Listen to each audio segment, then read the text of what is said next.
ধরেন একজন পার্সন আহত হওয়া, এটা নিয়ে তো অনেকগুলো আলাপ আলোচনা আছে, এগুলো তো আমরা যাব। প্রথমত হচ্ছে একজন পার্সন আহত হওয়া, আর একজন পার্সন হাজারের অধিক শহীদের বেদনার উপর দাঁড়িয়ে থাকা, শতের অধিক, হাজারের অধিক, ইভেন প্রায় লাখের কাছাকাছি আহতের কাতরানির উপর দাঁড়িয়ে থাকা একটা গণ অভ্যুত্থানের নেতৃত্ব দেওয়া সংগঠনের পক্ষ থেকে রিপ্রেজেন্ট করাটা একজন ব্যক্তির ব্যক্তিগত বেদনার চাইতে আমি মনে করি অনেক বেশি গুরুত্বপূর্ণ।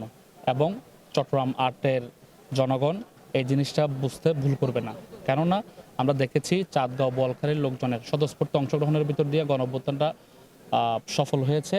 এবং এই গণ অভ্যুত্থানে তাদের সর্ববৃহৎ স্টেকটা ছিল, এবং এই স্টেকের অংশ হিসাবে তারা জানে গণ অভ্যুত্থানের ফসল যে আমরা গড়ে তুলতে পারে নাই। এজন্য যারাই গণ অভ্যুত্থানের ফসল গড়ে তুলবে, অথবা যারাই গণ অভ্যুত্থানটাকে ঠিকভাবে ক্যাশ করতে চাইবে, যারাই গণ অভ্যুত্থানটাকে বাংলাদেশ রাষ্ট্র ২ গঠনে অথবা সেকেন্ড রিপাবলিক গঠনে কাজে লাগাবে, তাদেরকেই জনগণ আসলে ম্যান্ডেটে জয়ী করবে বলে আমি মনে করি। পার্টি আমাকে তো চট্টগ্রাম মাঠ থেকে নমিনেশন ফর্ম জমা দিতে বলেছে, তো ফলে এখানে জোটের অন্যান্য যারা শরিক আছেন তারাও হয়তো দিচ্ছেন।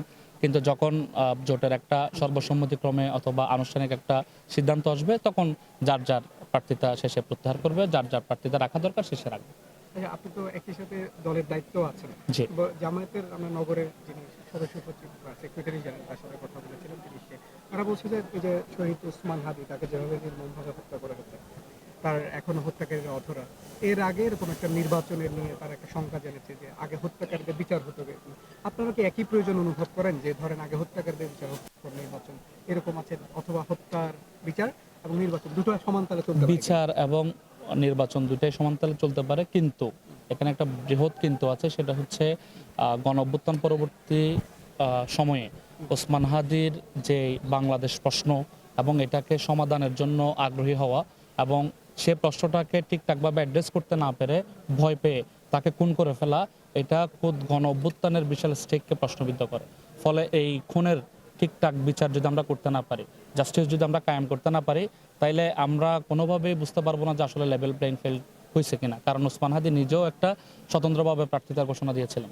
তো ফলে সব কিছু মিলিয়ে আমার যেটা মনে হয়, বিচার কার্যটাকে অবশ্যই তাড়াতাড়ি সফল করা দরকার, জাস্টিস এনশিওর করা দরকার, এবং একই সাথে ইলেকশন যেভাবে লেভেল প্লেইং ফিল্ড নিশ্চিত করা যায়, এই জিনিসটা যেভাবে করা সম্ভব, নির্বাচন কমিশনের উচিত এইটাকে তাড়াতাড়ি বাস্তবায়ন করা, এবং আমরা যারা প্রার্থী আছি, আমরা যারা ভোটার আছি, সবার ভিতরে এই নিশ্চয়তাটা দেয়া যে একটা ইনক্লুসিভ ইলেকশন এবারে অনুষ্ঠিত হতে যাচ্ছে।